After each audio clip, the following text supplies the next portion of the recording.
I'm with Umair Haque, who is an economist, and with Havas Media Lab this afternoon, talking about his radical views on how the economy could work going into the future. So let's talk about the economics of ideal, or Sure. the ideals of economics. Sure. Look, I think there's many places to begin. I mean, I just gave a talk here about Obama's use of ideals. I think what's really important about ideals today is that we've built an economy where we're kind of not measuring profit or value in a very meaningful way, and that kind of dilutes our incentive to create things that make people better off in the first place. And I think the reason all of that is happening is that we've built organizations that don't strive for any kind of ideals. And our organizations, we've talked for the last 20 years in great detail about how they're built to do sort of incremental things. And I think the deeper reason is that because there's not ideals that they're always willing to fight for.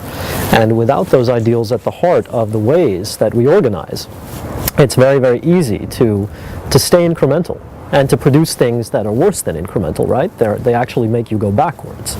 And I think we see that everywhere, right? We see it on Wall Street, we see it in the pharmaceutical industry, we see it in Detroit, we see it in newspapers. And this goes back to the idea of what I call the zombie economy, right? An economy that kind of works in reverse, where you have cars that may get you somewhere but have the unintended consequence of clogging up the atmosphere, right? Where you have newspapers that have kind of devolved into vehicles for entertainment and don't necessarily inform people anymore, where you have a banking system which can't figure out what its assets are worth, right? So these things are moving backwards, and I think ideals are kind of at the heart of it. What ideals force us to do is confront the issue of outcomes. So business is very good at focusing on incomes and producing incomes. Wall Street, great at producing incomes, terrible at producing good outcomes. So what ideals force us to do is something that regulation cannot do. We can never regulate our way to better outcomes. We can only do it if we build our organizations that way in the first place. There's not a regulation in the world that can make you say, hey, you have got to make that person better off in X meaningful way before you can take a profit. It's not, people will always find ways to game those kinds of regulations. So what we need to do is build our organizations to consider outcomes in the first place. Because if we don't, what happens is that we end up blowing ourselves up ultimately. Does that mean then that ultimately we end up with a system almost of emergent self-regulation? Yeah, absolutely. I think that in many ways it is already happening from the bottom up. So we forget how asymmetrical it is for a company like Google to have the most powerful brand in the world and to be one of the most valuable companies in the world. We forget how asymmetrical it is for Apple to have gone from a has-been to one of the world's dominant companies in less than 10 years.